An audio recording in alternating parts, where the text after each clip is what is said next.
Boo, boo, boo, boo, boo. Hello, hello, hello. Check, check, 1, 2. All right, it's a late stream. I don't imagine many or any people to pop in, but I got some thoughts percolating. I got an idea for a stream for a little content. So, what we're going to do potentially is I'm going to share the screen here. I want to go over this review of Anora. This is from National Review. This is Armand White.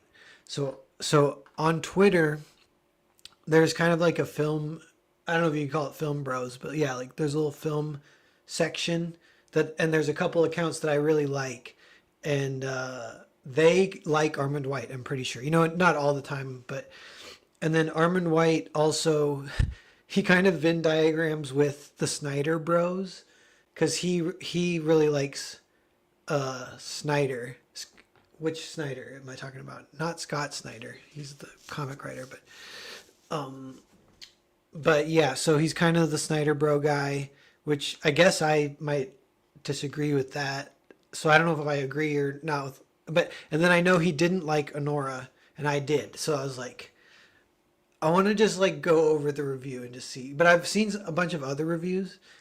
So one thing too is like your boy Zach did a recent video and he said like great periods of art also need great periods of criticism. And I think Armand White's a good critic, but I just want to go over it or whatever.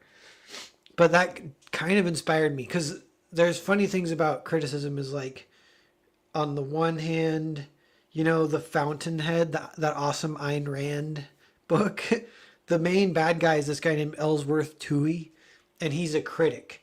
And he uses his critic, like his spot as a critic. What's up, Phil? What's up? What's up? Ellsworth Toohey uses his status as a critic to kind of like control the culture, and he won't steer it. Oh, if there's anything challenging the culture, then he will kind of like sneakily poo-poo it. He won't even necessarily give it a bad review. He's like really manipulative. He might even give it a good review, but in a weird way that kind of like sends it down a path where it can get destroyed and it won't bother him at the top or whatever. So by the end of reading that book, you like just hate Ellsworth Toohey and you hate critics. But on the other hand, kind of somewhat through the Twitter film scene, there's another account called Pauline Kael Bot. And I know Tarantino loves Pauline Kael. She used to write for the New Yorker. And yeah, the Pauline Kael Bot is just like her quotes. They consistently blow my mind. So I'm like, I love her. And I kind of feel like I like criticism. I just want to do a little bit deeper dive into it and see what's even going on. And I think that's one possible path forward if we're all brainstorming like ideas of like, all right, we've had an era of what do you call it? It was like an Iron Curtain lockdown anti-art era for the last 10 years because of political correctness, whatever you want to call it. And that is potentially lifting, but we haven't exactly had like this feeling like, oh, the era's over, it's a golden age now. We haven't really had that feeling yet. So one baby step towards the golden age is just like through criticism potentially. And I don't know, it's like chicken or the egg, and any side could get more corrupt, like even in ways you can like break it down. Like you could go audience first, art, the audience. There are ways where the audience could be kind of corrupt a little bit. Artist first, there's ways that the artist can be corrupt. And then, yeah, like criticism first. There's way criticism can be corrupt, which criticism is a form of, it's like high and low. It's like a quadrant, So there's criticism is high audience, populism is like low audience, and then there's artists high and low. And at any moment, like one of those is like flourishing, and or possibly like corrupt and kind of needing to get like challenged a little bit. Yeah, so Dale A. Hooker Hale. I know this even this title, you can kind of tell he didn't like it. And I don't know if you'd say it's glib. I don't know what the word is for what this title is. It's mocking. So yeah, was I gonna say anything else about that? That reviews criticism is like one baby step into an era of good art. It's kind of exciting, kind of fun. There's kind of a lot to it. The Pauline Kael quotes. It would be another subject of another video sometime, but we could go over just and it comes up once in a while. I'll show it on Creative Block, like some Pauline Kael quotes, but they're always super legit. Um, yeah, I had one other little thing, but I kind of forget. But let's go into it a little bit. So it says, Anora, Hail to the Hooker by Armand White. A comedy of greed storms the world. Sean Baker's Cannes Film Festival Palme d'Or winner Anora rings millennial changes on the old hooker with a heart of gold routine. Real quick, sorry, I already need to do a little jump in here. Dilly says, "Oh no, it's Armand White." No, I tell you, there's a lot of baggage around Armand White, but it's fun. I think I don't know, but I feel like he's like the most noteworthy living critic right now. But I couldn't find him like on top of Rotten Tomatoes. But he's the most I see discussed on Twitter from the people that I actually appreciate their opinions, even when I may or may not disagree with them or whatever.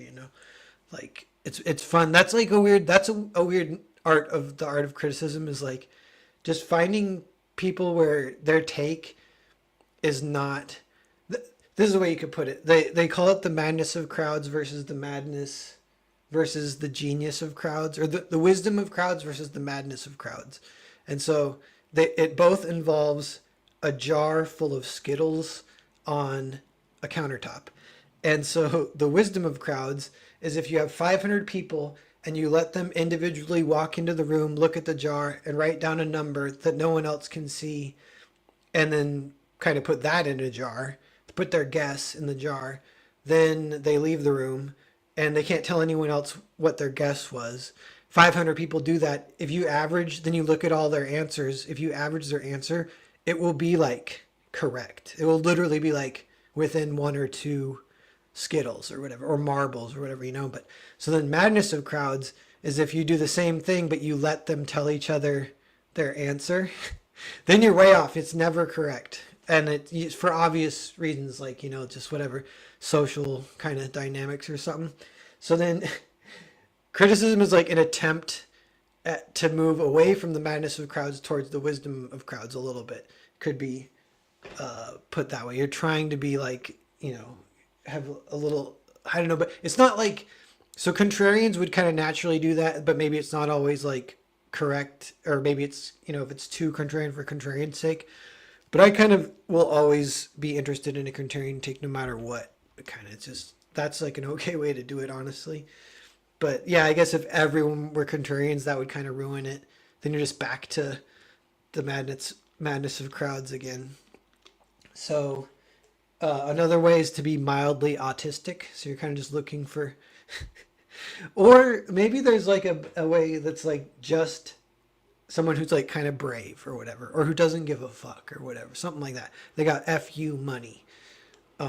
So yeah, these are the things you're looking for to get away from the madness of crowds. You're looking for people with FU money, people who are kind of brave, people who don't give a fuck, people who are mildly autistic, and psychopathic contrarians. And although psychopath might be harsh, and that's your boy Zach's a little bit like that. He's a good critic, I think. And it's funny. Like you could rate. It doesn't mean you're always right and objective. It doesn't mean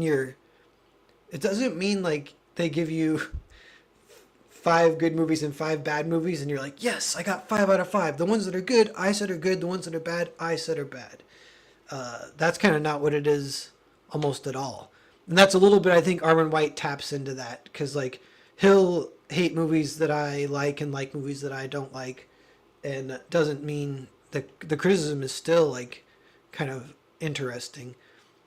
And it's come up in comics, like, yeah, the term valid criticism.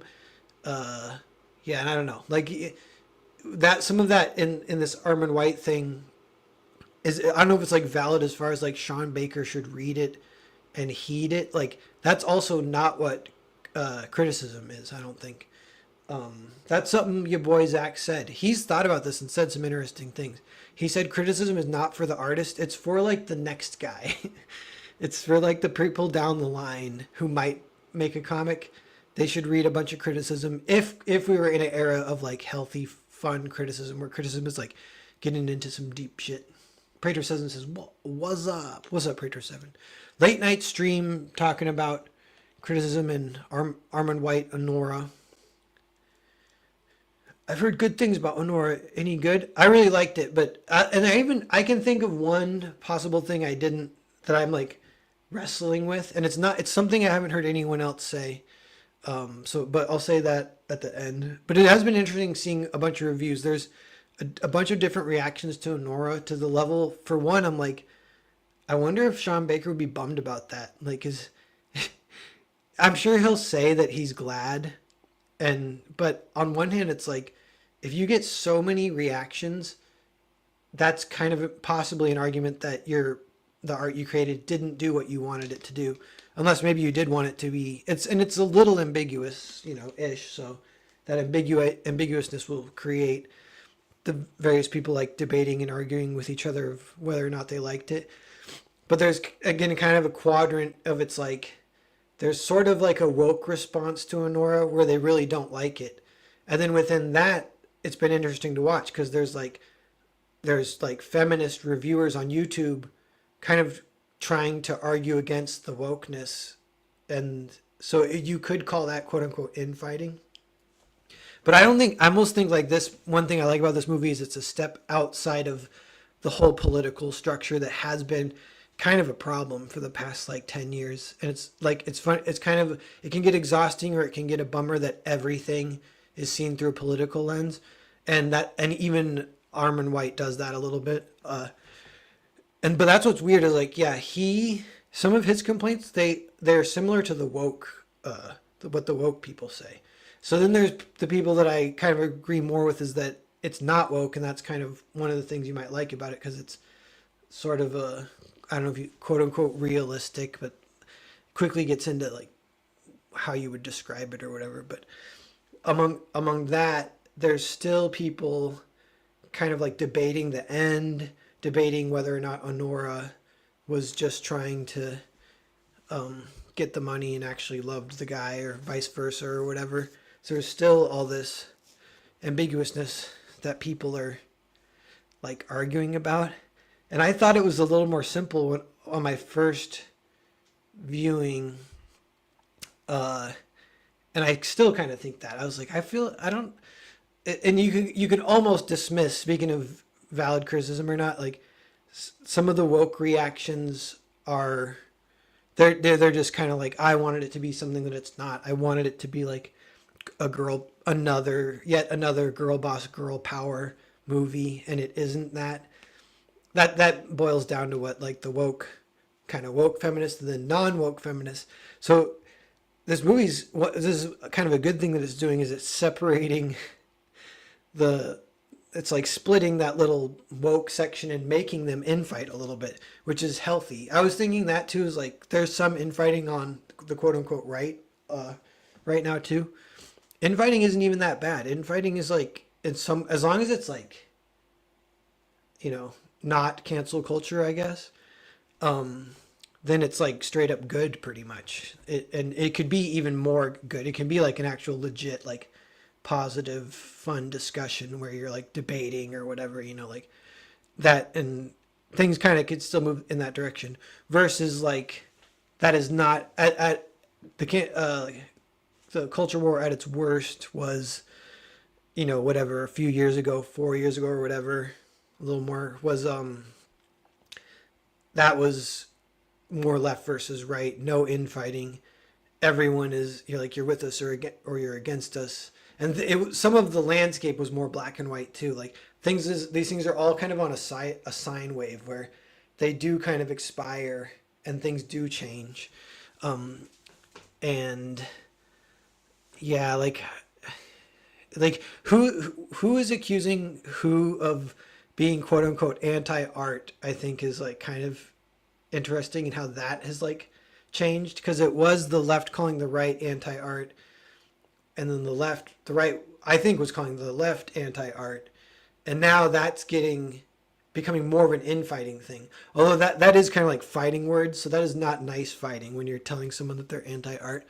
But now it's like quadrantized to where the left and right are having a little mini infight where they're like, you're kind of anti-art, although they won't say it yet. They're much more like in that held hostage by each other simultaneously kind of thing.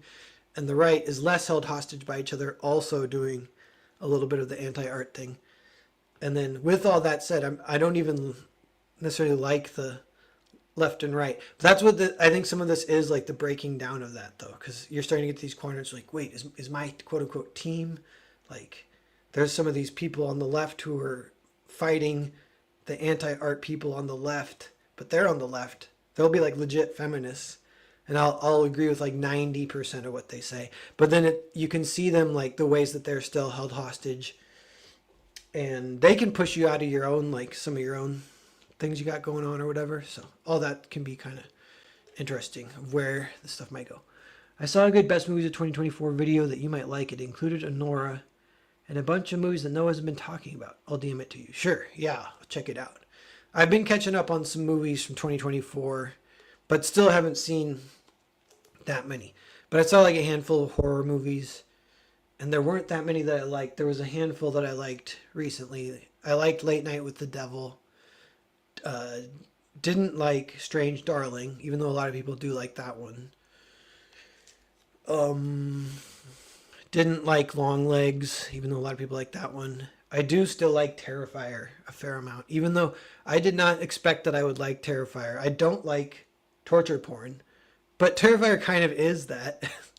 But for some reason, I don't mind it in Terrifier because it's like so blatant that it's like almost cartoony, I guess. And then I don't know. It's hard to explain.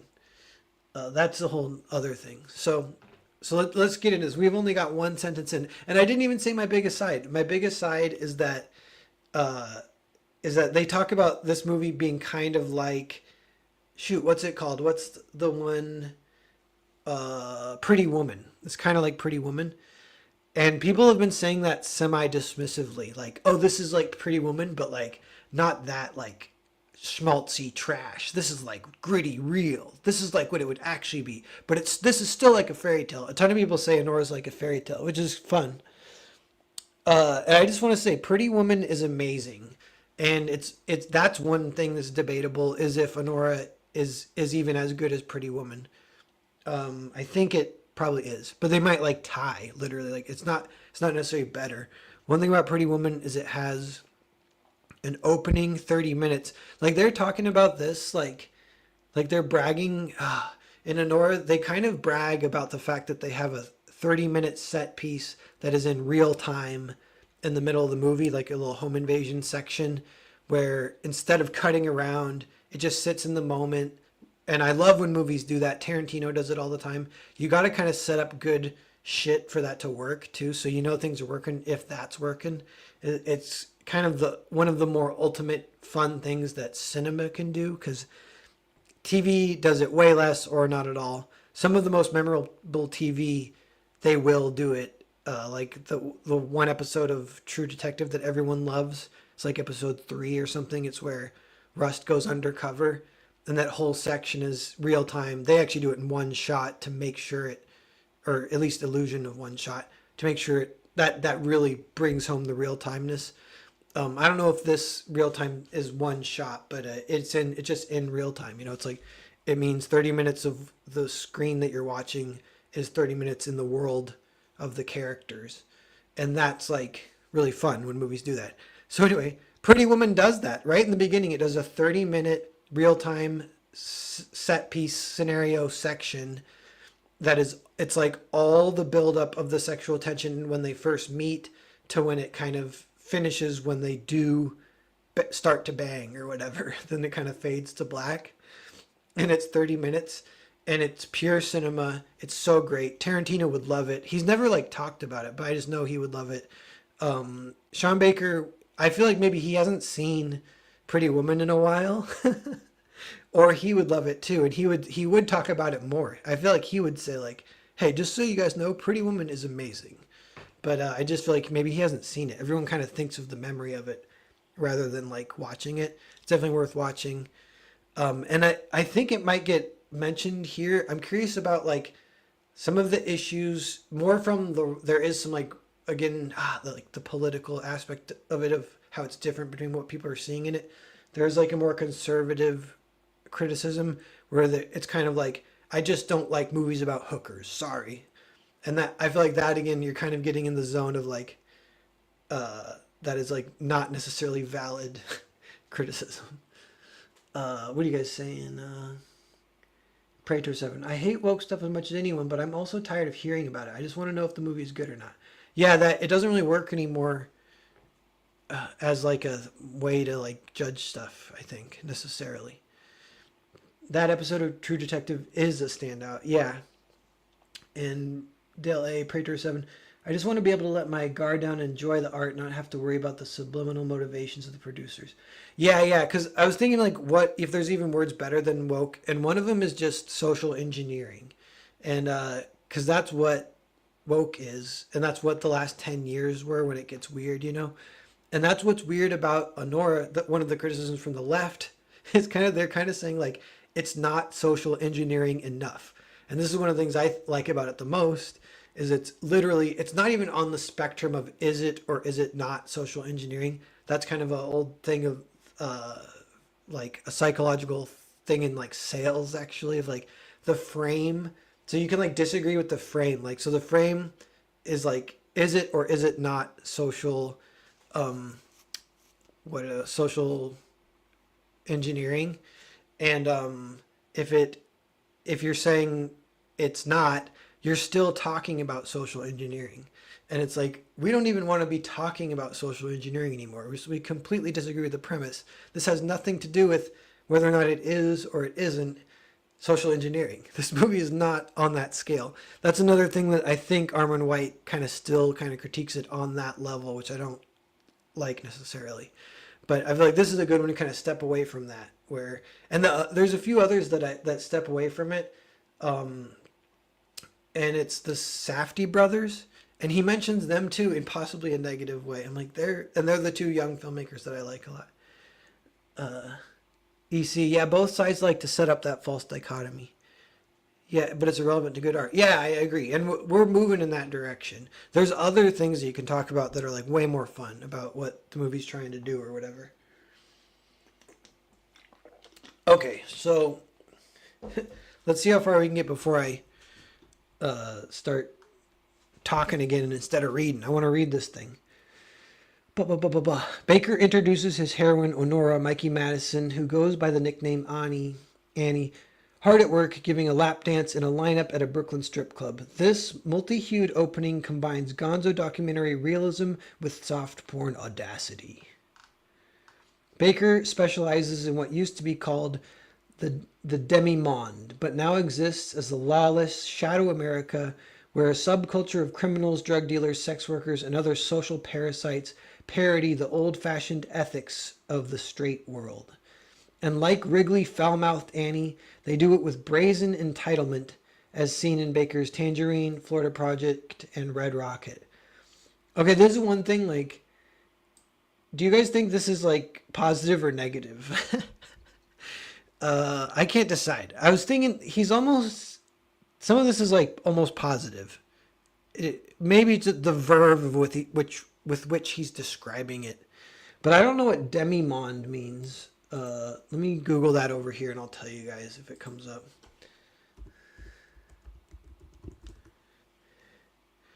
Demi-monde. A class of women supported by wealthy lovers and considered to be promiscuous or otherwise unrespectable. Okay. And that is like maybe almost like a subgenre, like French films from like the 60s or whatever, and maybe Italian, or like all about that. Used to be called the demi-monde. But okay, so if you say it used to be called the demi-monde, but now exists as lawless shadow America, where a subculture of criminals, drug dealers, sexers, and other social parasites parody the old-fashioned ethics of the straight world. So that doesn't sound bad. That parodying the old-fashioned ethics of the straight world sounds funny. And I think he might mean it that way. But then also saying demimonde, it used to be called the demimonde, but now exists. So he's, I wonder if he's saying like, well, I used to like this. This was funny and good stuff. But now it's this, and I don't like this. Specializes in what used to be called the demimonde. I can't help but read it that way. It used to be called the demimonde, but now it exists as lawless shadow America. It's a lawless shadow America. Like, I really like this one, but I don't like this one. But it could be reversed. I don't think it. I don't think it's he's saying that he doesn't like either or he doesn't like both. I think he likes one and doesn't like the other. That's what's weird. There is a lot of conservative reviews that like Anora. So that's where it's this quadrant. It's a weird quadrant where it's breaking it all down, breaking down the barriers. Let me see. We got a few more people in the chat. Just keeping up here too. Demimonde was a class of women considered to be of doubtful morality and social standing. See, yeah, when you say that, I already like it sounds interesting. Like a movie about a demimonde? Sign me up.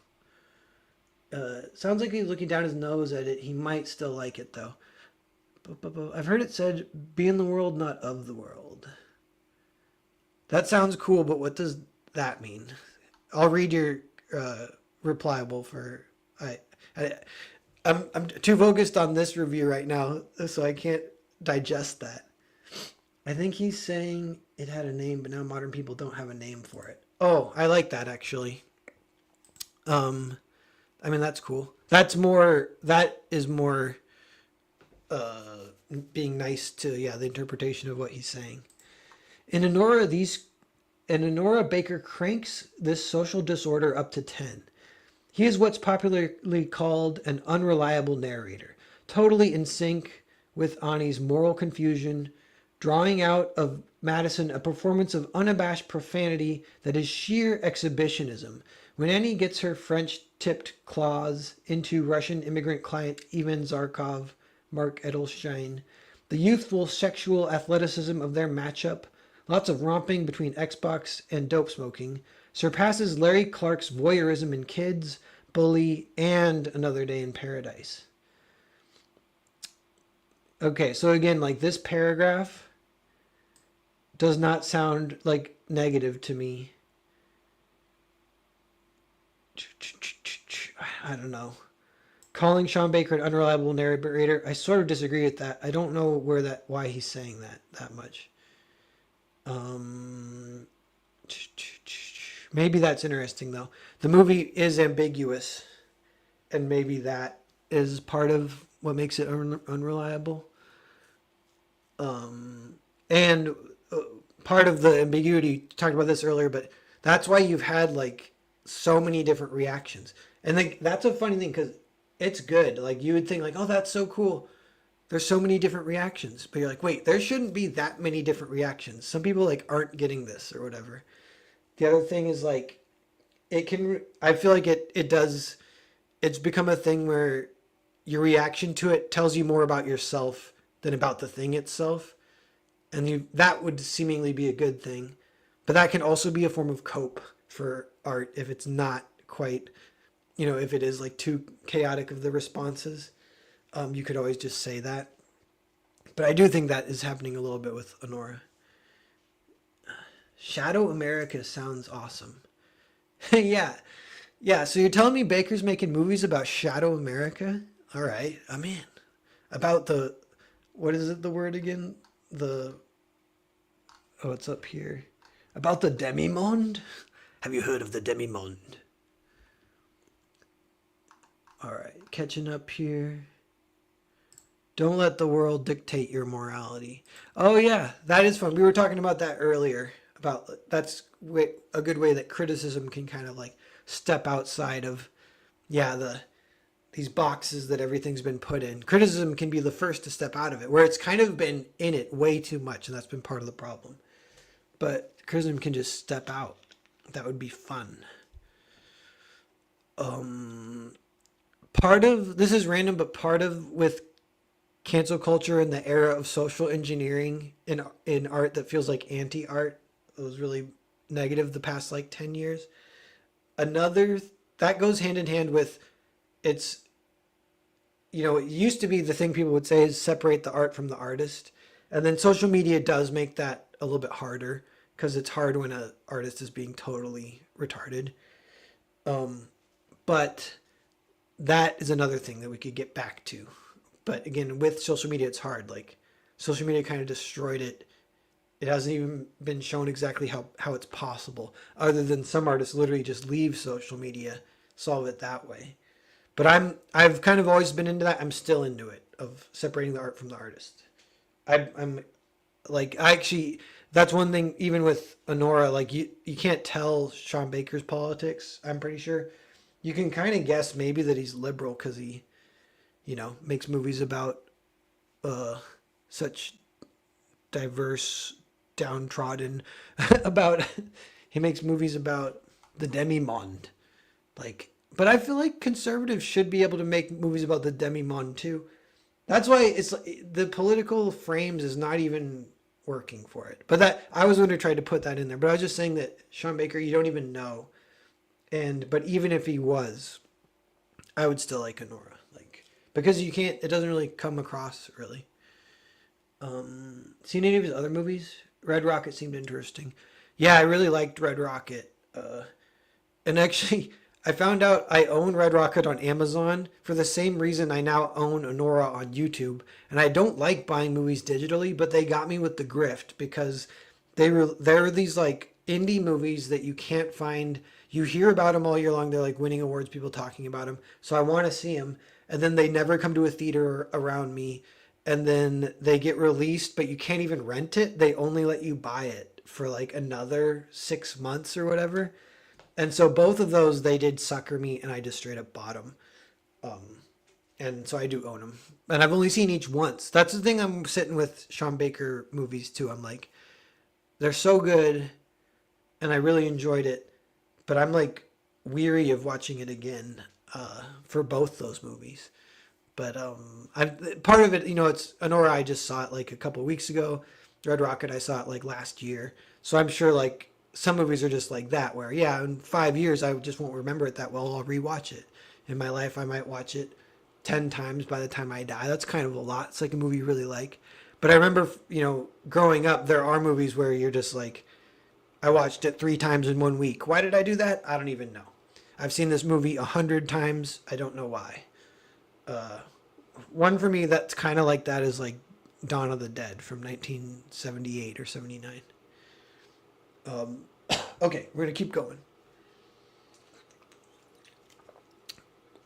Okay. Here we go. This amorality becomes the basis of Baker's progressive zeal and social criticism. Okay, I got to stop there. He is saying that this movie is social engineering, is what he's saying. He's accusing it of that. And okay, the only thing I can think of that it might be like that is if it's saying like, here's someone you normally wouldn't have empathy for. Now you should have empathy for them because we're going to give you a look into their world, which has been like, that's been like one of the basic approaches to like movies ever since the 1910s or whatever. Is one of the, it's like, and that is one where progressives do enjoy that, I guess, But I don't know, conservatives, they kind of don't do as much. But yeah, I don't, as soon as I get into that, I don't like it. And it doesn't fit. It doesn't seem to fit with Anora. Especially if you think of like the fact Anora is just so not woke at all. That's why it's a little funny. It's a little bit like counterintuitive, this review, which is interesting, which is I kind of like it. But I'm like, okay, Anora is definitely not woke. And I feel like you can't tell Sean Baker's politics from it at all. Doesn't feel like it has any political agenda. But then this Armin White's saying it kind of does. And he's saying it's just an amoral. I don't know. He's maybe just being a little bit of like a prissy, I don't know what the word is. like got a stick up his ass or whatever. Well, Red, what's up? So I'll keep reading. Ivan, the acne wayward son of rich Russians, invites Annie, the daughter of Russian immigrant proles, into his unearned privilege. God bless America, Ivan climaxes after Annie does her tricks. And Baker is no longer an indie filmmaker shooting with a cell phone, uses widescreen technology where the lens curves to encompass the opulence of a gated palatial mansion, complete with an elevator. The pair's hasty wedding in Las Vegas sets off a farce in which Ivan's enraged parents attempt to annul the marriage with the help of frazzled, exasperated members of the Russian community and Orthodox fixer priest Toros, Karen Karagulian, and his inept enforcers Igor, Yurboslav, and Garnik. Yeah, and he says farce. I've seen multiple reviews say that. Some, it's kind of like a positive again. I feel like it's a good thing, but I think he's using it here as a negative thing. Driving a Cadillac Escalade through Coney Island, these responsible emigres search for Yvonne, who has absconded. I'll become an American and my parents can suck my dick. Leaving Annie to defend her latest conquest. You hit the lotto, bitch, enthuses an envious stripper. I don't like this style of review he's doing, though. Like parentheticals with quotes. I don't like it. Okay. Baker tours the ramshackle bilingual American dream of ethnic rivalries between Russians and Armenians and belligerent working class youths addicted to sneakers and video games. Igor and Garnik ultimately succumb to the supposed charms of the annoying Annie, admiring the feistiness of a girl who shrugs off sexual exploitation and the professional abuse of herself and others. Baker's close-up of Annie's mouth screaming rape at hapless Igor and Garnik brings down the house.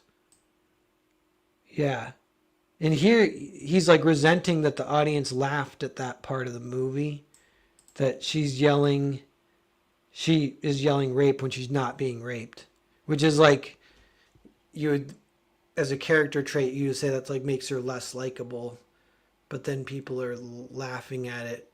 So I think he resents the audience a little bit for Anora. That comes up later because I've read ahead too. But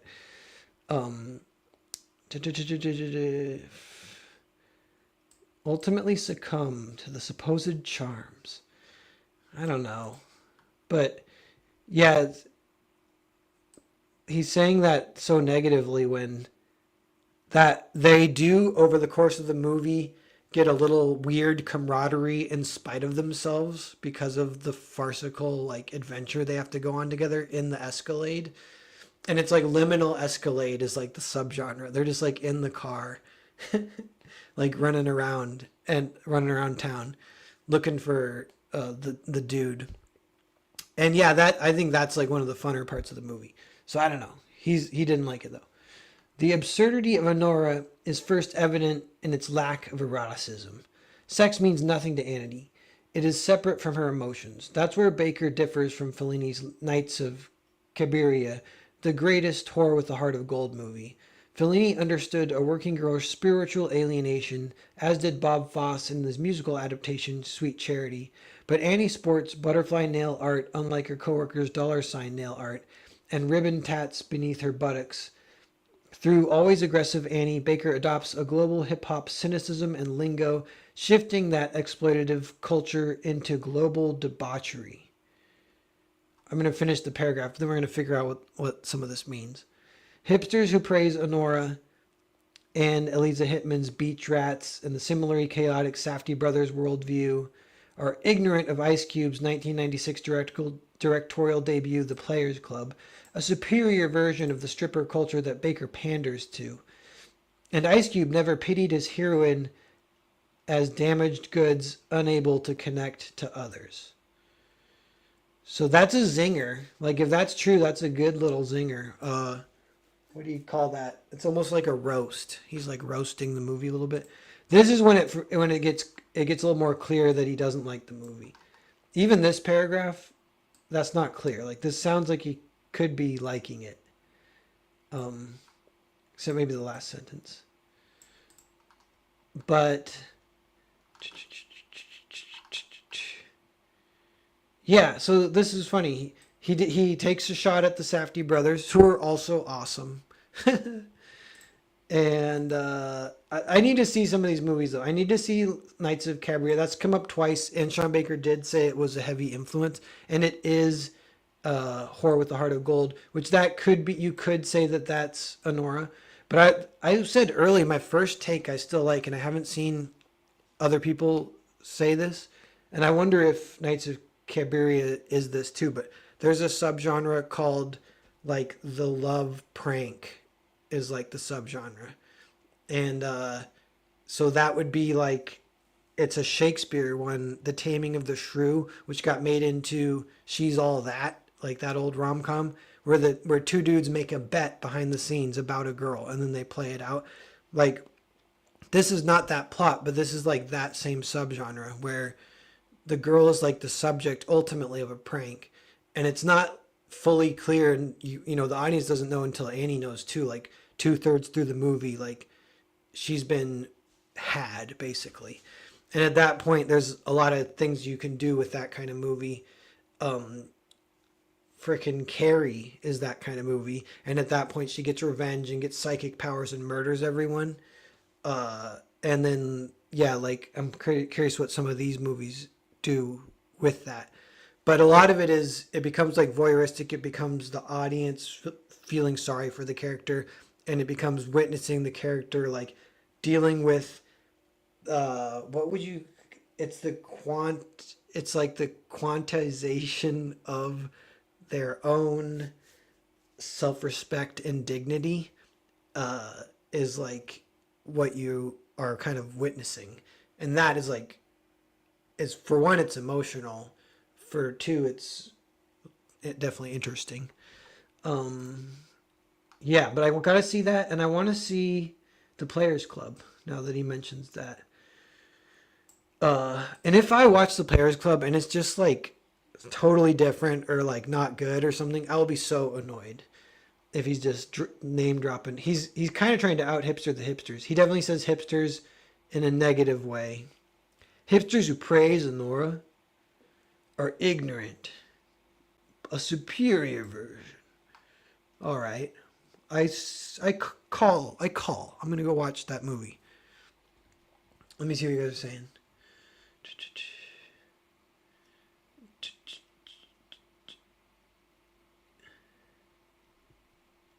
Social engineering isn't the same as social criticism. It can be though. Yeah. Well, one social engineering when they want it, uh, yeah, it's like more positive. Social criticism is like better in a way. If a movie does that because that can be funny and whatever. But social engineering is more like lead by example, do as I do. We aren't making art so much as we're making airplane pamphlet propaganda of how to, a little how to pamphlet for various like things that we need you to do, like learning how to correctly address people by their pronouns or something like that. Is like social engineering. There, and you could make something criticizing that. That would be like hilarious. Yo, everyone say hi. What's up? What's up? What's up? Fixer priest, lol. That is that. I mean, that's funny that you laughed at that because that is his character in the movie, and it's like it's actually a good descriptor, and that is funny. It's like good writing. I saw the Club a long time ago. It seemed sleazy. Son of the bitch. I trust Dale A more than I trust Armand White, but yeah. Dale A, did you early on you said, "Oh, Armand White"? Like, what is your familiarity with his reputation? Like, tell me what you've heard or whatever. Do, do, do, do, do, do, do, do, do. Like Larry Clark, Baker approves taboo and mistakes outrage for rebellion. In that sense, Anora is a dreadful political farce. It's the perfect film for the Kamala Harris campaign and the era of moral relativity in which we're meant to sympathize with a sociopath's self-interest and find it joyous, strong, and entertaining. Okay, this one is where I kind of take issue, and it's a little easier to pick it apart potentially because uh, the if you compare and contrast with like what woke people say, this is very similar to what the woke people say. So this is like where I get, I guess, a little confused. Because they say, so he's like claiming what that moral relativity, we're meant to sympathize with a sociopath and find it joyous and strong. And that's what the woke people say. They're like, you made her a sociopath. Uh, you're supposed to make her strong. And you didn't. Like, why didn't you make her a strong woman? How come you didn't make her a strong woman? Blah, blah, blah, blah, blah. But I heard one take, so maybe, I don't know, if I should go into this now. There's some, yeah, it's on the ending, so I'll save it to the end. We'll talk about the ending a little bit. Kamala seems like a sociopath. But yeah, so this is weird. This feels like what he's saying is it's the perfect movie for woke people, is what I feel like he's saying. But woke people hated it, like just like you. Woke people did not like it. So it's just kind of a misread, I think, on the situation. Um, but what about this? He approves taboo. Yeah, some of this is like he wants social engineering. Like if you just make an objective movie that doesn't play show its hand and is just trying to like whatever, trying to be honest, then he like doesn't like that. He's saying you're approving taboo. What if it doesn't approve taboo? It doesn't pass judgment. Like it literally doesn't pass judgment. That's like part of the fun of all of Sean Baker's movies. So yeah, he kind of it's like a philosophical disagreement, and it is. Armond White's coming. He's coming to in this review at least from a position of being like, he's being like the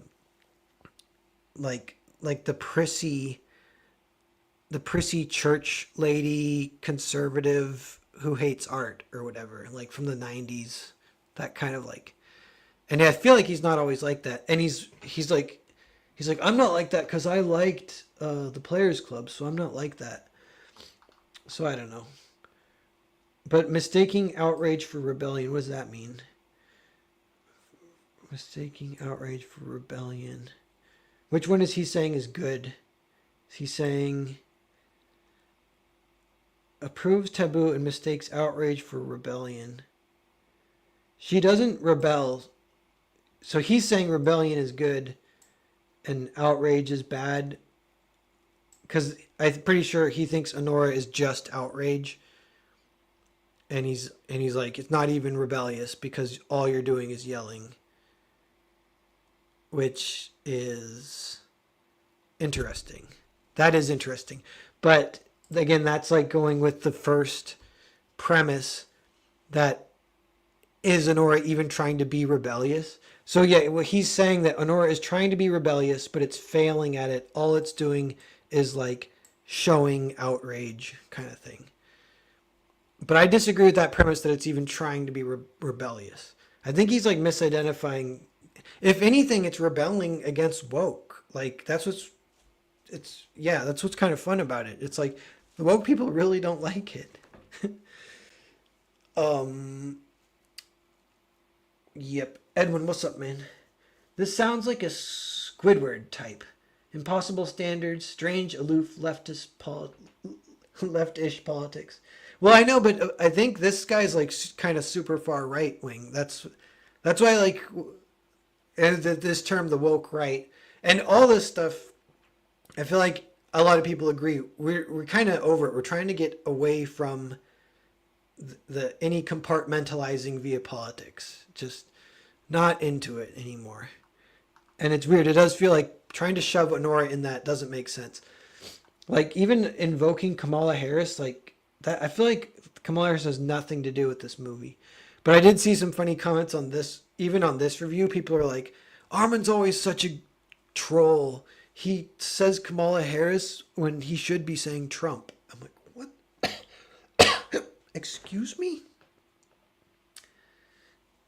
Oh, Dele, I think Armin is a contrarian, likes to troll. Totally, that's what I just was saying. Yeah, you said it right as I said it. Okay, with Red Rocket, I identified Baker celebrating America as a nation of losers, a pessimism he confuses with Jonathan Demme and Robert Altman's non-judgmental panoramas. So he's like aware. Yeah, so this is like I'm up here I was saying it's a non-judgmental panorama and he's saying no it's not. He's saying it does have a social agenda. But I feel like if you watched the movies he's talking about here, so the Jonathan Demme one, that's another one. It's called Something Wild. People have been talking about it. Like that is the movie that's like kind of like Anora, I guess. Um, Another one that I want to watch now. But Something Wild, like you could watch it. Yeah, and I wonder like if it has a lesson at the end and the lesson is like we shouldn't judge a book by its cover. We should give everyone the time of day, give people respect, if they deserve it. Like something like that. That's like so many movies are like that. And Honora is almost not exactly like that. Honora feels like it kind of says nothing, and I wonder if that's one thing he doesn't like. Um, but it's funny if Honora did say, uh, like, don't judge a book by its cover. We should give hookers the time of day, which it's not saying really. But I feel like he thinks it is saying that, and that's what's annoying him. It's hard to figure out. Yeah, it's just a little hard to get his exact point of view. Because I can imagine, speaking of like the social engineering style, like it's a little social engineering to make a movie of like, we should, have empathy for everyone, I guess. If that's like, you're like driving it home or whatever, like the point. I get like, if I think of the 80s, I feel like all movies did that and I can just picture this like Something Wild. It's about like a businessman who's like got to stick up his ass meets like a wild woman, and I think it's like Jonathan Demme's a great filmmaker, so I feel like that movie's probably really good. And they like go on a road trip, and like she loosens him up a bit, and maybe he helps her in some way too. That's like the movie, but that is like not what Honora is at all. Like, so maybe just criticizing it for something it's not.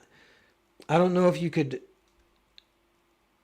Yeah, and Robert Altman's non-judgmental panoramas. I haven't seen which one he's talking about there. He might be talking about frickin' it's like the town that has all the musicians. But I don't know. I'm gonna keep reading. A pessimism he confuses with Jonathan Demme and Robert Altman's non-judgmental panoramas. And Anora continues that decline with crass satirical manipulation. That's why the anti-American Cannes Film Festival hailed him. Teenagers might be the perfect audience for Anora's nonsense, although you don't want to expose teens to the film's greed and sexual degradation, even if they recognize Ani's psychological damage as their own. That's it. So yeah, he did not like the movie. But right at the end, if we go to the beginning, I feel like what he describes sounds good. It's like, that sounds great. That sounds great. I can't tell if he liked it or didn't like it. I think he might have liked it. And then he's like, no, no, no, I did not like it. I did not like it. And then he kind of roasts it for a bit, but possibly misidentifies it. I don't know. But yeah, it sounds like he didn't like Red Rocket either because he's saying this is bad. He's saying celebrating America as a nation of losers. Why would you celebrate that? Yeah, he's pining for his own form of social engineering, which is annoying. And I don't think he does that all the time. Uh, it feels like woke right, and he agrees with the woke left, which is funny. Um, but there's nevertheless definitely some interesting stuff in this review. I feel like it's a good review, even though I disagree. But yeah, pessimism. Anora continues that decline with crass satirical manipulation.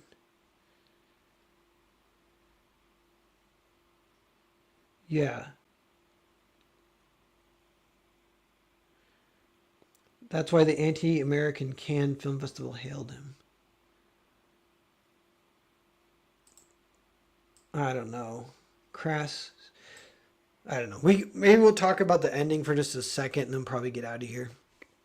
But because of the crass satirical manipulation, that does not sound bad to me either. Like, so you're saying there's some satire there, and the satire is manipulative. But I guess his critique is that it is. I think he might be saying that it is social engineering, but it's in the wrong direction. And he's saying, yeah, it's like pushing us to have empathy for people we shouldn't have empathy for, which is like degenerate hooker or whatever. And he's like, I don't want to. And then the crass satirical manipulation, meaning like manipulation is just it's pushing that agenda forward somehow with satire. Like how would you try to make a hooker look good as you make like the rich Americans who hire her look bad, I guess. Then and does Anora even do that? Well, that's what's weird. It's like a Russian American thing, and it's the Russians who kind of fuck with her, and so it's not even like an American thing. But there is kind of this debate, which yeah, he calls her a sociopath. I definitely disagree with that. Like I don't know, I feel like it's actually pretty clear that she does like the guy, and he's the one to ask her if they'll get married, and she's mad about that because she doesn't want to get fucked with, and so they kind of play that scene out, and he's like, "No, I'm serious," and then she's like, "Okay, okay," like she kind of lets her guard down. Definitely pays the price for it later. Um, so that is one thing people are debating when I feel like they shouldn't even be debating it. And on the sociopath side, they're like the reading that he's going for, Armin White's going for, is that she's manipulating him to try and get his money, which I don't think that even like almost ever comes up that it's her friend, and he uses his proof that Armin White uses. It is her friend's quote about it, like, "Bitch, you hit the jackpot," something like that. And yeah, it's like Sean Baker's not going to include a line of her being like, "Well, let's not frame it like Anora, her friend, is like, bitch, you hit the jackpot," and Anora's like, "Well, I actually do love him though, so let's not frame it that way. Let's not speak that way." She just like giggles and hugs her friend, whatever. Um, but yeah, so then the ending, what were people debating? A lot of people were saying, so even on the side of, again, there's like the woke side hated the ending, and for different reasons. But there were people saying that because it's Igor, it's the Russian guy who's been nice to her the whole movie. He has kept the diamond ring, which they confiscated earlier, and he has to bring her home. So he moves her bags up to her porch. He comes back. He gives her the diamond ring.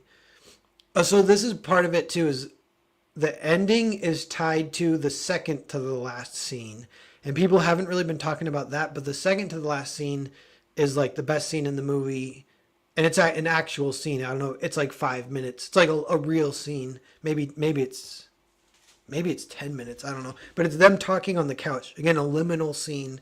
They're watching TV at night together on this giant couch, passing a cigarette back and forth. And she hates him, still because of this whole experience. But they're sharing a cigarette. So it's kind of fun. The scene is like actually genius. I love it. But it's that their body language does not match with the words that they're saying. So she really doesn't like him, but she's like passing the cigarette like they're like they've been through hell together, and now they're like lifelong friends. So like that is amazing. But then even the words that they are saying have a crazy double meaning. But it has which is one of maybe my favorite things that like writing can kind of do, that I want to try and do it in my own writing whenever I can. But I think I kind of call it the double negative, is like maybe what I'm trying to call it. But it's so where she says to him like, you're like basically like a pussy, um and what is she says like, you tried to rape me, and he's like, I did not. And she's like, yeah, I know, because you're a pussy, or something like that. And he doesn't even know what to say exactly to that, you know? But so her psychology there, which is I feel like this is true in the movie. Like her psychology is that she sort of kind of has a crush on him, kind of wants to like she has like a little bit of a rape fantasy going on with this guy, but she would never acknowledge that. And if he ever did actually, he's like, okay, I know this is your fantasy, so I guess we can do this. She would be like, no. Then she would hate him. So it's kind of like she kind of wants an excuse to actually hate him because she doesn't hate him.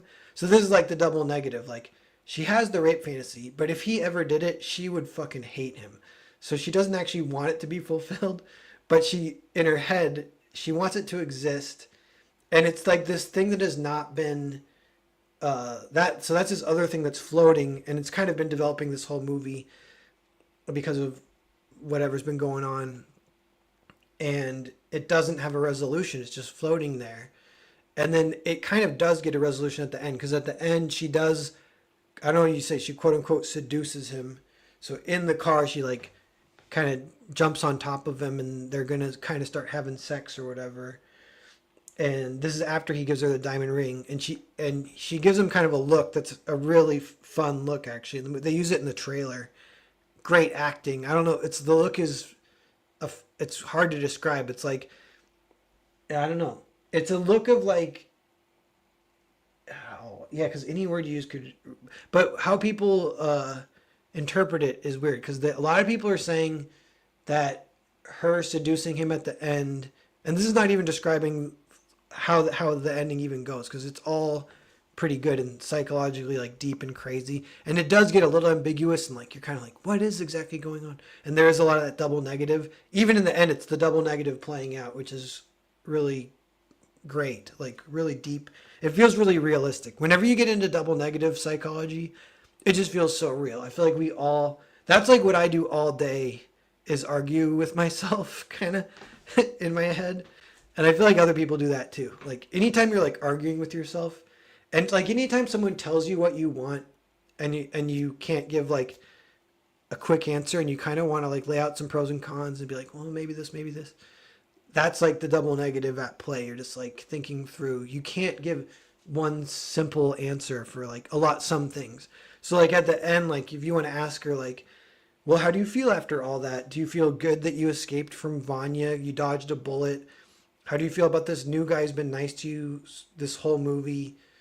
And she's like, yeah, I hate Vanya and I like this guy now. That is not how it is. Like, it's all mixed up. She like hates and loves them both simultaneously at the same time, and it's like destroying her brain. And that is like, and like the beginning of that starting to like collapse into something that makes sense is the moment that she starts to cry, and that's the end of the movie. So that even structurally, the movie is, it ends when her process of healing begins. And it's sort of like actually like if you're thinking of what the full story could be, if they wanted to do this, or if it was like a novel, or yeah, like where it actually ends, because it actually kind of ends in the middle. Because where it would end, it would be this idea like she gets destroyed by this terrible experience, and then slowly, puts like deals with it. And the second she starts to kind of deal with it is when the movie ends. And it cuts out, but the windshield wipers are playing, so you hear the windshield wipers still. It's like a really cool, good cinematic ending. But yeah, that fact that it is kind of deep. So yeah, what are people saying stuff I kind of disagree with is they were saying like, oh, sex is the only thing she knows how to repay and make exchanges with. So she feels like she wants to make an exchange for the diamond ring, pay him back for his kindness. So she's going to use sex to do that. I definitely disagree with that. And I couldn't put it in words, and it was one of the feminist reviews that said that made me like, be able to like put it in words.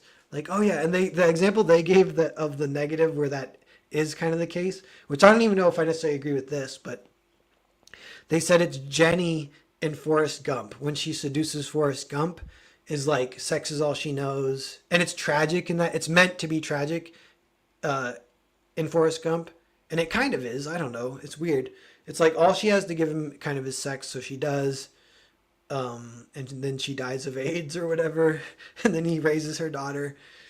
Uh, and that is like basic bitch style, even if it's like effective emotionally, and there can be some dramatic irony to it or whatever. But it is like basic bitch. It is not double negative psychology. And I like this term double negative psychology. I'm gonna write this down and think more about it, because I've been trying to put words to like this. What I love. This is one I love this about Percival with the Holy Grail, is why I like the story so much, is because of the double negative. And it was like it's it's the game of chicken between him and the Grail, um, at any given point in the story. So like even the fact that the Grail doesn't follow like straight up rules, and the fact that if he follows the Grail's rules too stringently, that's like pussy, and the Grail doesn't like that. The Grail will leave him if he does that. But if you try to use a formula to once in a while break one of the Grail's rules, the Grail doesn't like that. The Grail will leave him. If you break the Grail's rules, the Grail doesn't like that. The Grail will leave. So how do you even get the Grail to stay? It's like the only way you can get it to stay is like kind of by being like so broken that you're not even thinking about it anymore. Um, and yeah, so all that kind of stuff is so fun. So that is one idea that I got into as exploring it, but couldn't even quite put a name to it. But it comes up more than you'd think, though. This kind of like double negative thing, and all it is, it's kind of simple. It's like someone being like, "Well, maybe I do, but maybe I don't, but maybe I do." And yeah, if you put it like that, maybe it's stupid, but I'm telling you, it's good shit. Um, and it feels like an Aronofsky film. I don't think Anora is Aronofsky, although I haven't seen his drug one that he did. Yeah, so I don't know. I was thinking that if I can't, that I can't tell if this guy liked the movie or not. Yeah, yeah, I know. That's like a little bit of a semi cop out, but in one respect, it kind of doesn't matter. That's with good criticism. That's what's kind of fun about it. Which I would say this is, even though some of it's ridiculous, but I think this is good criticism.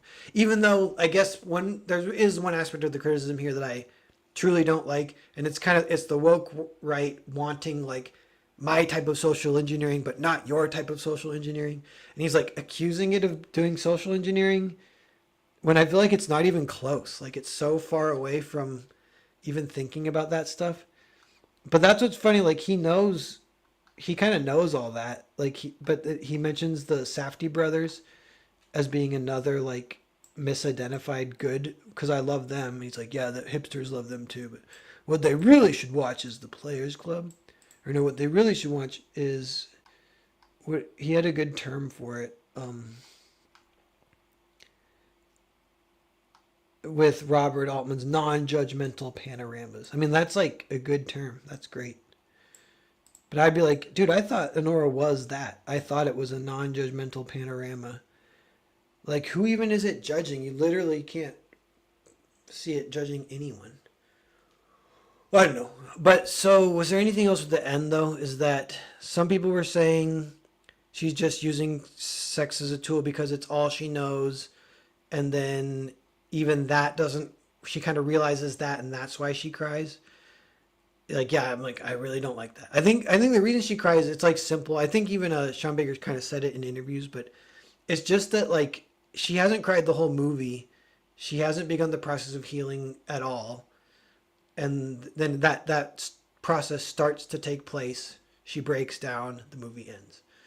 Um, but yeah, what happens too though? There's some ambiguity. Even people are like getting confused about what happens physically. So she crawls on top of Igor, and she like is on top of him, but they're fully clothed, but she unzips his pants, so they're gonna like dock, And I think they do dock, and then they're just kind of like sharing this moment, and then they are like looking at each other. Then he kind of grabs her head, and he's kind of trying to pull her to him to kiss her, and she's resisting, and he's kind of resisting her resisting. Again, a double negative. So good. So, but he's not like being forceful or anything, but they're kind of like pausing of like she doesn't want to kiss, he does want to kiss. He's almost like in this situation normally of an intimate situation we would kiss or whatever, and she does not want to kiss. Then she kind of starts hitting him, and then he stops, and then she immediately kind of breaks down and kind of puts her head on his chest, and he hugs her, and then it cuts out. You hear uh, the windshield wipers wipe.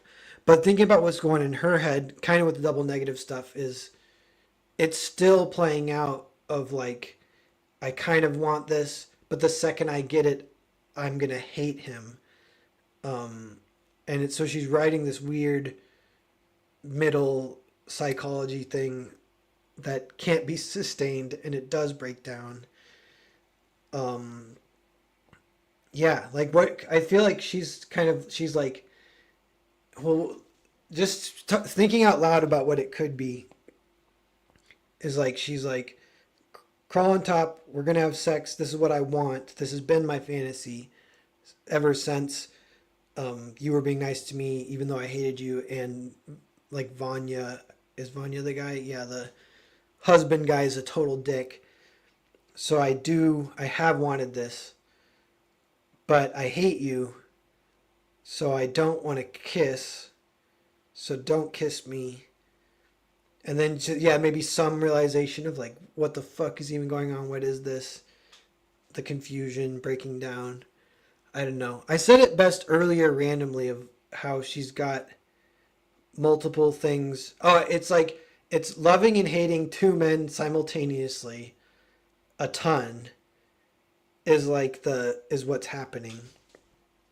And then that totally is like what's happening. And then that how that doesn't make sense, how it plays out physically in a way that doesn't make sense, how when you start to settle it in a way that does make sense, the only way to do that is basically to like break down in tears almost.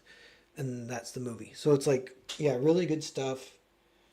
I was gonna say one other thing maybe about it. What was it? Let me have a sip of water. But yeah, we're almost done talking about Anora.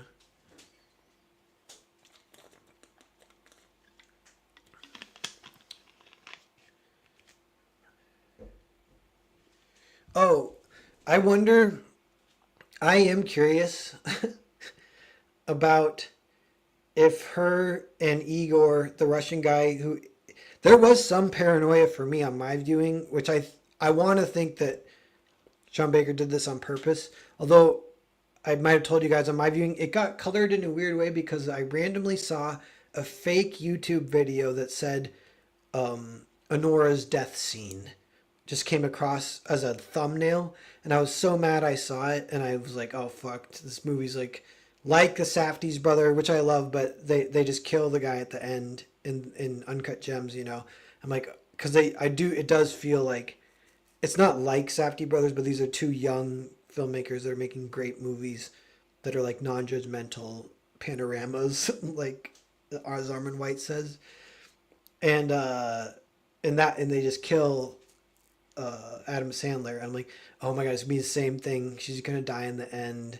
I almost didn't want to watch it after I heard that spoiler. So that that like gave the movie this crazy paranoia for me because I was just like, oh, the Russians are gonna kill her.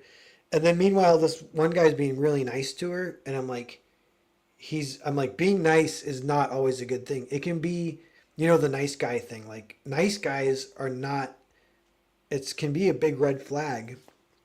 So I was thinking like, shit, it's a red flag. This guy's a creep, but he's being nice for no reason. He's gonna kill her at the end. That's his order. He's a psychopath. And then of course he ends up being truly a nice guy, and which I think a lot of people reading reviews of what people have said is they'll give into the fairy tale aspect of it where you actually are just straight up rooting for. If you didn't see that thumbnail that ruined it for me like it did, you would just kind of root for them to end up together as kind of your fairy tale happy ending. And the movie doesn't really give you that. So people have the bittersweet reaction to it. And that's on the kind of like left side, slightly more female side, that's arguing against the woke. So they're kind of on our side. Not to break it down into sides, I don't know. But a lot of them, they have great commentary on it too. Some of the best or better, even, whatever. Not to compare. But what they say is that they were rooting for them to get together.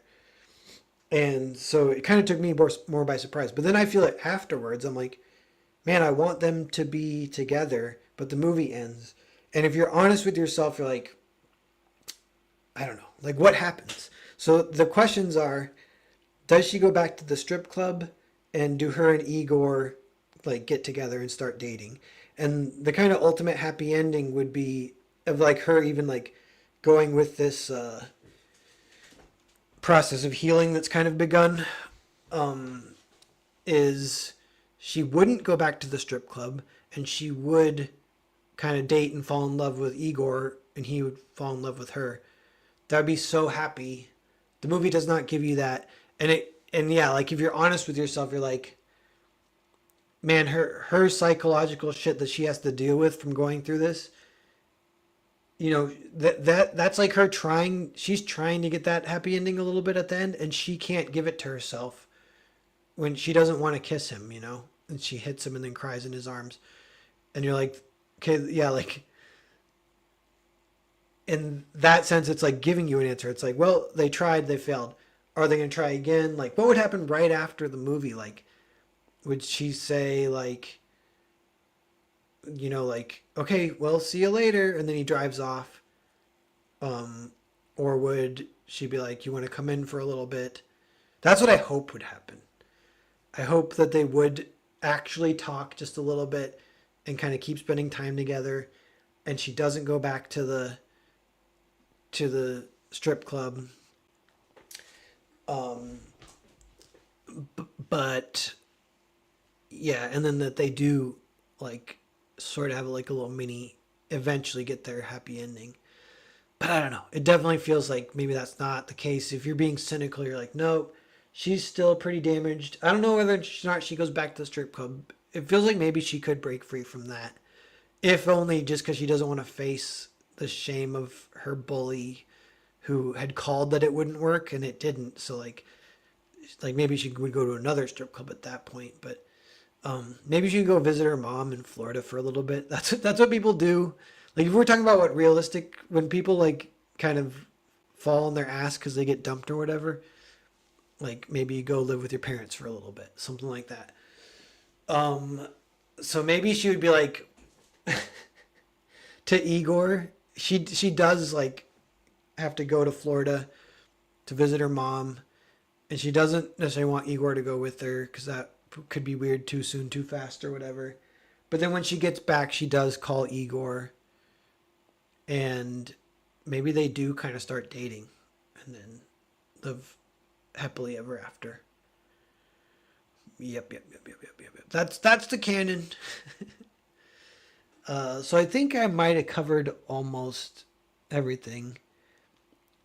It's one that's kind of fun to unpack, because when I watched it too, I was like, where is the inspiration that I can pull from this? Because from one perspective, it's like it's so good that I don't quite know the moves.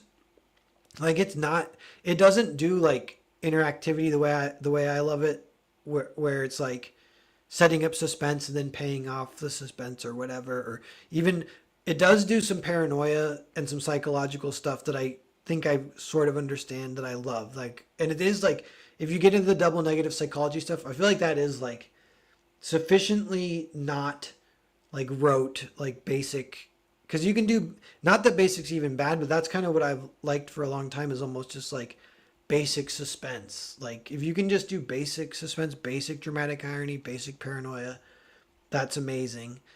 And then you'll see movies where you're like, I don't even know what they're doing. It's like all chaos. It's a non-judgmental panorama of chaos. And that's really fun when it's kind of masked. Safdie brothers are a little bit like that too. And just to unpack it, to find the inspiration for my own work takes like hours of thinking about it, which is fun. Like it's such a good piece of art for that reason. But yeah, that's kind of my what I do take about out of it from the inspiration is breaking down the subgenres when they're there, the farcical satirical aspects when they're there, even though it feels like this very true to life realistic movie.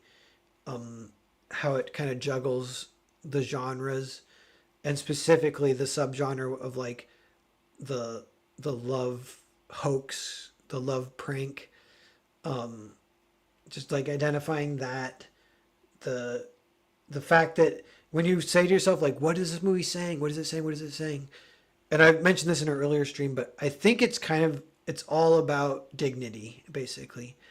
And it's not saying like, yeah, I don't know if it's like saying anything that you can take as like a lesson. That's what's like kind of fun about it, but kind of weird. I'm not used to that in a good way though. Like more movies could be like that. Like I don't know, but I think lessons in movies might be overrated. I don't know, but I like them too. Maybe it's just my phase. And I don't, Armand White, like I feel like, you know, the lesson thing could get associated a little bit with social engineering, but that's more of a corrupt negative reading on it.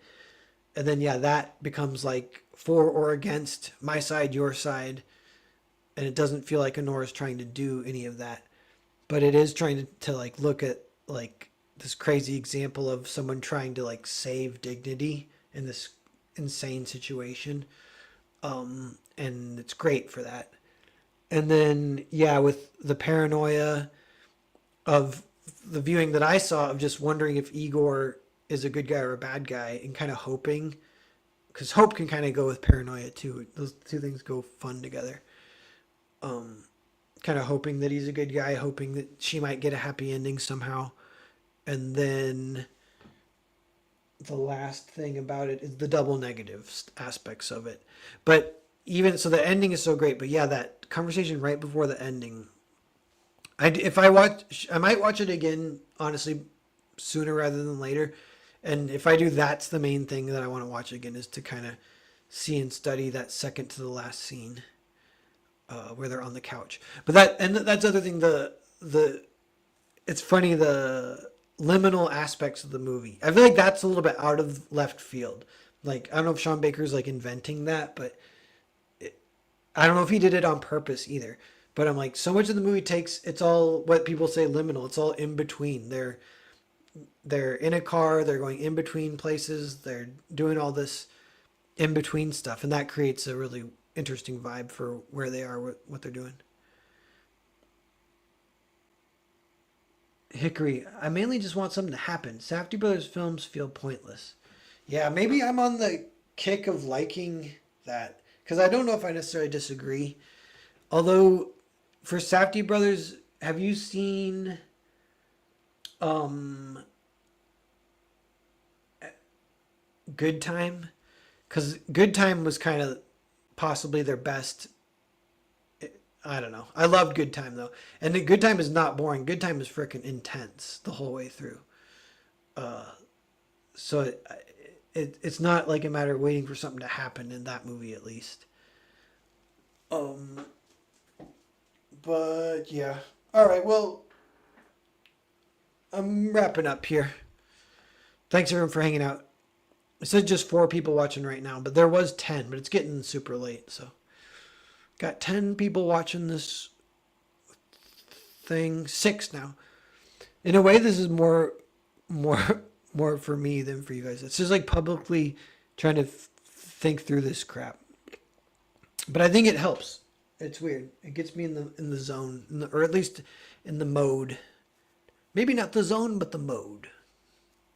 But yeah, I've I'll wrap up the Millar project soonish, and then it's like, yeah, like back to basics in a way. Like I'm back to my own stuff. See what doors open and everything, but I'm looking forward to just getting back to working on Percival, Earthbound, getting back to writing various projects I've been writing, but Percival's a big one there, but some other ones too. And all this stuff is inspirational. It definitely gets inspirational when it gets, another word I guess you could say for Sean Baker and maybe Safdie Brothers is it's like nuanced. And that's where it gets like, what even is the point? Like it's so nuanced. And then you get, yeah, people with the multiple reactions, which may or may not be a good thing. But that does fascinate me, like how they can kind of like layer something 2 or 3 layers deep, and at that point, it's definitely not like the opposite would be when they say like, oh, you hit the nose on the head, or it's too on the nose. What if they say that? So on one hand, you have something maybe too on the nose. On the other hand, some of Stephen King's stuff is like too on the nose, or sometimes they say schmaltzy is too on the nose, anything like that. On the other hand, over here you have stuff that is not on the nose. What is this? Like this is nuanced. Some ways it could be considered like more realistic. I don't know.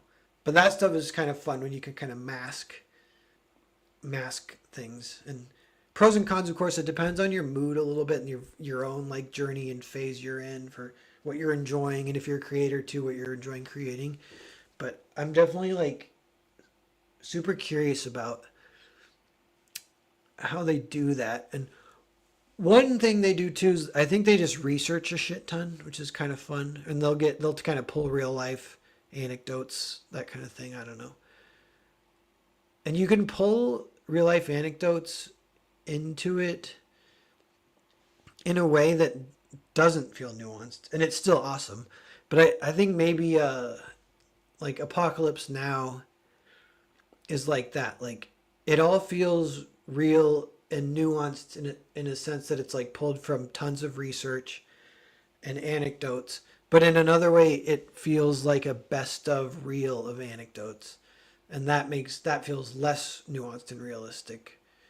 But it doesn't need to feel realistic. That's not even a good goal always necessarily. Shakespeare says, "I don't make slice of life. I make slice of cake." Something like that. Have you ever read any of Adrian Tomine's comics, Narwhal? I feel like you might enjoy them. It's quite subtle relationship stuff, emotional state. I haven't. I'll Google that and I will check out a few. With comics, I've been wondering a little bit, even like, oh man, I wish I could remember, but it was a manga underground cartoonist from the 70s. Jared recommended me one of his books, and it's called Abandon the Old in Tokyo, but I forget the artist. But I was reading it, and it's just short stories, and I was like blowing through them, and I was like, why is this like addictive in the way like I can just read it all day, whereas other comics that may be pretty good, but like it's kind of rare that I get that feeling, and I'm like, this is like not action. It is a little bit more psychological, that stuff. And I don't know if that's like, yeah, like the mood I'm in or what, but I'm like, I want to recreate that. I love it when it hits me, and if I can ever make books that do that. But it's like, you want to definitely, actually Frank Miller's books are always kind of like that. They always feel like you can read them pretty fast in one sitting or whatever. I'm like, I love that. Safdie brothers suck, and my favorite director is Paul Thomas Anderson. Yeah. Are you giving an example like I'm someone who would normally like the Safdie brothers because I like Paul Thomas Anderson, and I don't even like him, and even I don't like him. Yeah, dude. I don't know. I like the Safdie brothers. I don't know. That could be another stream. I'll do a spirited debate with anyone with the chat. But we were talking earlier on the stream of like, it is kind of fun, this idea of like romanticizing criticism as a positive force, where it's not even about whether you like stuff or not. It's kind of just about the discussion, and how great eras of art do often come hand in hand with great eras of criticism. And I don't know, some other things. Criticism is not always about, it's not for the artist, it's just for the people. I feel like that's an interesting like insight. And your boy Zach's the one who said that. I think mostly he does short stories. Sleepwalk is good if you can find it. Oops says, I love slow movies, but they're so slow. Oh, that's funny.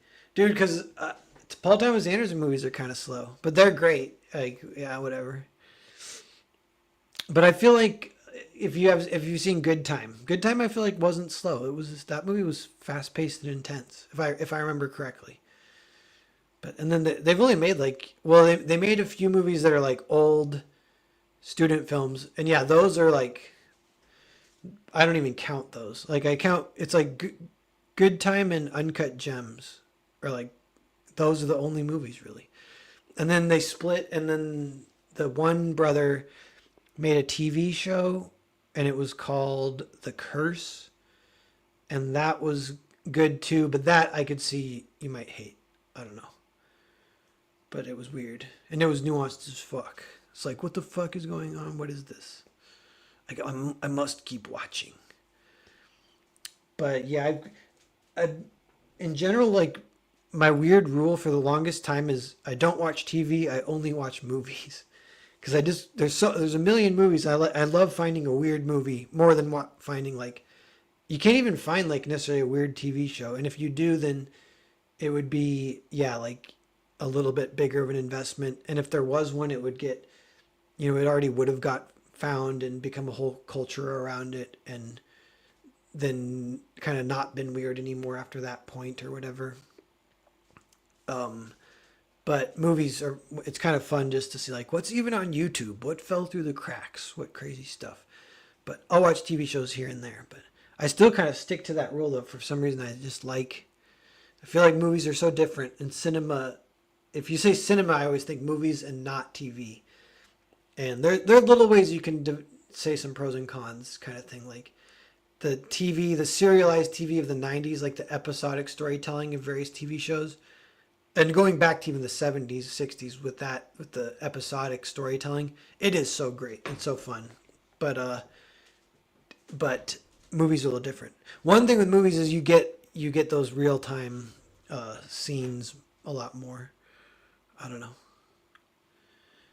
I think some of the good time setups felt forced, and that ruined the slice of life focus.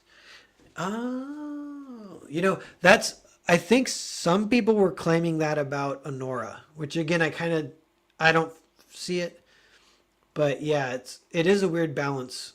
Because if you're gonna get Anora and Good Time, they have a little bit in common. Like, they both get some fun genre aspects out of a supposedly like slice of life type thing. And Honora is functioning too. People we haven't talked about is people keep calling it a fairy tale. And that is interesting too.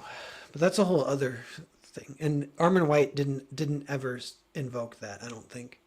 It's because the second you say that, that definitely feels positive. And it's kind of a part of the marketing push. Is like the actors and Sean Baker, they're like, yeah, it's a little bit of a fairy tale. But a fairy tale feels like that is not slice of life. But yeah, so it's like, how did you make a balance between something that feels very realistic, nuanced, well researched, authentic, but also a fairy tale? um, yeah, it's kind of good. And then yeah, maybe symptomatic of the fact that their responses have been all over the place. I wonder too what Honora's in general people seem like they like it a lot though. Like, I don't know. But yeah, I wonder if it'll win Best Picture. I saw Low Res Wonder Bread, they were talking about it, and they were saying it probably won't for various reasons. And I think I might agree with that. Once I heard that, I was like, yeah. Yep. Okay, well, good chatting with everyone. It is fun to do these streams here and there, as long as I got something to actually talk about. Um, Trying to get to the bottom of this or that. Deli says The Brutalist. Yeah, probably. I do kind of want to see that. People have been saying that's 4 hours. I got a thing too. These are like borderline contrarian, but I love long movies. I feel like the minimum length that I want a movie to be is 2 hours and 20 minutes, which is what Anora is, I think. And so many great movies are that length. It's funny, like, or a little bit more, but um, I know a lot of people say they like 90-minute movies. I hate 90-minute movies, but don't get me wrong, I still like 90-minute movies okay, but 2 hours and 20 minutes. That's where it's at. That's like the perfect movie length. The perfect resolution is 720p. The original HD, circa 2004. Original Blu-ray, I think, was like 720. That's kind of funny to remember because Blu-ray, people were hyping it up so much. Like, dude, it's so sharp, so noticeable, so crazy. And I'm like, dude, that was 720. Now they're up to like 4K, 8K. And I don't like it. I don't like these 8K pushes. Replacing their whole DVD collection every time it goes up another K. I'm like, dude, it was DVDs were fun. And those were 460, I think. And they look great. They're like just so fun. They look perfect. And I think that they might have some misinformation because they say like film, they're like, for film you need 8K. And I'm like, not really. Like I feel like film, it's almost like 460. It's like 720 for sure is like 30. 720 is like 35 millimeter. But I think they might say it's like 16 millimeter. But I think they're liars. Anyway, we don't need to get into this. The Safdies just make up stuff to film at the last second, don't they? I hope Adrian Brody wins Best Actor because he's in S. Craig Zahler's new movie with Vince Vaughn.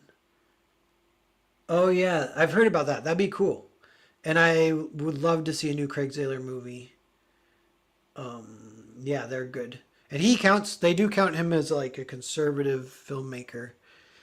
Again, not that it matters, but I am curious about those things. And if, yeah, I don't know.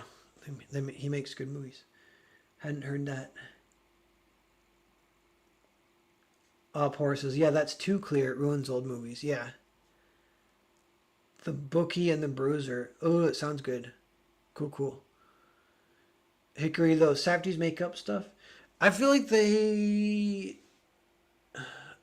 write scripts with like tons of drafts, so it's pretty well written. Like Uncut Gems, I mean, it had a good script. I don't know if you didn't like it. The one I hear about that one, a lot of people say that it's just uncomfortable, and so that's like not fun. And I'm like, yeah, I can understand that. But just the fact that they pulled that off is like a testament to make a movie so uncomfortable. But that definitely is not the. But their thing too, like a little bit like Sean Baker, is like just making movies about quote unquote unlikable people. And maybe more. That's like more like Red Rocket is like genuinely guy you're almost like rooting against in a weird way. I don't know. There's some weird ones about that one too. But Anora, I kind of am rooting for her. Honestly, I don't know. I didn't get the what does Armand White say? The sociopath. I did not get that at all. But yeah, I thought I heard that they were fast at filming. But yeah, all I see on search is about their huge scripts. Yeah, I'm curious what they'll do next. But I heard it's another Adam Sandler movie. And don't get me wrong, that's fun. But um, yeah, well, I'm curious what they'll do. Christopher Nolan's doing the Odyssey next. That could be fun. You know what the best part of the Odyssey, the part that I'm the most curious about, is it Cersei? But it's when he gets like paused on his journey home for like 7 years or maybe 20 years because like a hot bitch tells him to stop and gives him paradise, and he's just like getting laid every day. And I think his men too. They're all just like getting fat, getting laid, just like loving life on this island with these beautiful women. And they spend like 7 years. And then I don't know why he leaves. I think maybe he just stays for 7 years. And he's like, all right, that was great, but it's time to keep. I gotta get back. Sorry, I gotta go. She's like, don't go. He's like, come on, I just literally have to go. I'm sorry. And then he leaves. But that is like the thing that I'm the most curious to see what it's like in the movie. And I feel like it's almost the most interesting thing about the whole thing, and it's kind of the most interesting thing that applies, maybe that applies to like life today. I guess is the just it's just a funny question of like, no, this isn't a bad guy who's going to kill you from your goal. You know, this isn't a rival who's going to stop you or get there before you do. All it is paradise. Like the only thing that's going to stop you from reaching your goal is literal paradise. Like that's like a little that's almost like that double negative kind of thing, you know. It's fun. It's fun stuff. Nolan has a midcast. Oh, I couldn't agree more. He always casts like du jour or whatever, you know. He just casts like whoever's the biggest name at the time. And it's worked so well for a lot of his career. Like Inception was fun. It's like a who's who of all these great fun actors who were big at that moment all got to be in the same movie. Like Joseph Gordon-Levitt and shoot, who's the guy who plays Venom? But he's awesome. I love him. But he's getting older now. But Tom Hardy and of course Leo. Yeah, casting so perfect. But yeah, for the Odyssey one, I'm like, God damn. I can only hope that the man childs he casted are just like cast as kids or whatever instead of men. Because then he cast like Spider-Man dude. I'm like, he does not look like a man. Like, do not make him Odysseus or whatever. Yeah. But that will be another one that will be. Can't wait for that. It's always good to have a movie to look forward to. The one I was looking forward to for the longest was Nosferatu, but I did not like it so much. But looking forward to Nolan's new movie. I don't know. I don't know what else other than that. Safdie Brothers got a new movie sooner or later. Snoo Snoo Island, dude. See, that's what you got to watch out for. It's such a funny idea. That's kind of sort of relatable. It's not like we've all been tempted by like literal paradise, but it kind of feels like that was if anything was actually going to stop you, like that would be the thing. That would be the biggest threat. Yeah. Okay, well, look at this ad that's flashing Vivek and Musk. Um, all right, I'm gonna end the stream. I'm gonna push the button. 8 people watching, everyone. Thanks for being here. And I'll just be back later. I'll catch you guys some other time. Thursday actually will be creative block on my channel. So keep an eye out. Keep an eye out for the Millar project and keep the word running on that. That's gonna be fun. I'm temporarily I've let my guard down and just gotten kind of optimistic. I was so like like tense for a long time, like kind of stressed, and I'm feeling good. I feel like it's going to be a great comic. I feel like it'll sell pretty well. Not to jinx it, knock on wood, but we're going to get the word out. It's going to be excited. All right, I'll see you guys later. Bye-bye.